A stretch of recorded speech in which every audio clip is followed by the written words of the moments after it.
West Bengal গ্রাম panchayat recruitment 2024 গ্রাম পঞ্চায়েতে নিয়োগের আবেদন বন্ধুরা কবে থেকে শুরু হবে এবং কিভাবে আপনারা আবেদন করবেন সমস্ত কিছু বিস্তারিত আলোচনা করব আজকের এই ভিডিওতে। সঙ্গে থাকুন, শেষ অবধি দেখুন। আর এখনও পর্যন্ত চ্যানেলটি যারা সাবস্ক্রাইব করেননি প্লিজ সাবস্ক্রাইব করে পাশে বেল আইকনটা অন করে দিন। রাজ্যের বুনিয়াদী প্রশাসনিক স্তরে ত্রিস্তরীয় পঞ্চায়েত দপ্তরে বিভিন্ন শূন্যপদে কর্মী নিয়োগের বিজ্ঞপ্তি ইতিমধ্যে প্রকাশ করেছে পশ্চিমবঙ্গ পঞ্চায়েত এবং গ্রাম উন্নয়ন দপ্তর। বিজ্ঞপ্তিতে বলা হয়েছে, গ্রাম পঞ্চায়েত, পঞ্চায়েত সমিতি এবং জেলা পরিষদ দপ্তরের বিভিন্ন শূন্যপদে কর্মী নিয়োগ করা হবে। এখানে নির্মাণ সহায়ক, panchayat clerk, account, data entry operator ইত্যাদি বিভিন্ন শূন্যপদে কর্মী নিয়োগ করা হবে।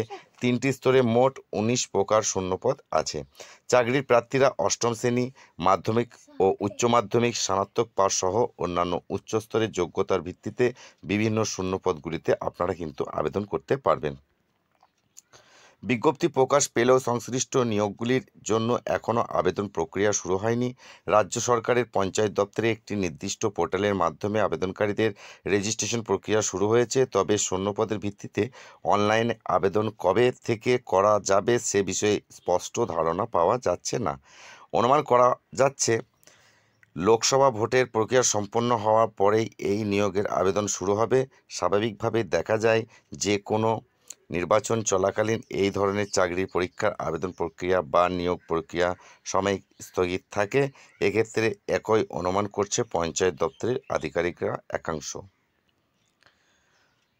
পঞ্চায়েত দপ্তরের নিয়োগের পূর্বে পশ্চিমবঙ্গে পাবলিক সার্ভিস কমিশন ক্লার্কশিপ পরীক্ষার আয়োজন করবে। এছাড়াও Paschimbanga police recruitment board, Paschimbanga police এবং কলকাতা পুলিশ কনস্টেবল ও লেডি কনস্টেবল সহ সাব ইন্সপেক্টর নিয়োগ প্রক্রিয়া আয়োজন করবে। স্বাভাবিকভাবে এটাই অনুমান করা যায়। এই সমস্ত নিয়োগ প্রক্রিয়া সম্পন্ন হওয়ার পর পঞ্চায়েত নিয়োগ প্রক্রিয়া শুরু করবে রাজ্য সরকার। সেক্ষেত্রে প্রতিটি জেলা থেকে শূন্যপদ অনুযায়ী আলাদা আলাদা বিজ্ঞপ্তি প্রকাশ করা হবে।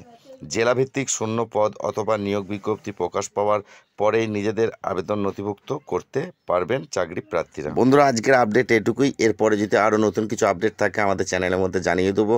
আর এখনও পর্যন্ত চ্যানেলটি যদি সাবস্ক্রাইব না করা থাকে প্লিজ সাবস্ক্রাইব করে পাশে বেল আইকনটা অন করে দিন। এতক্ষণ সঙ্গে থাকার জন্য ধন্যবাদ।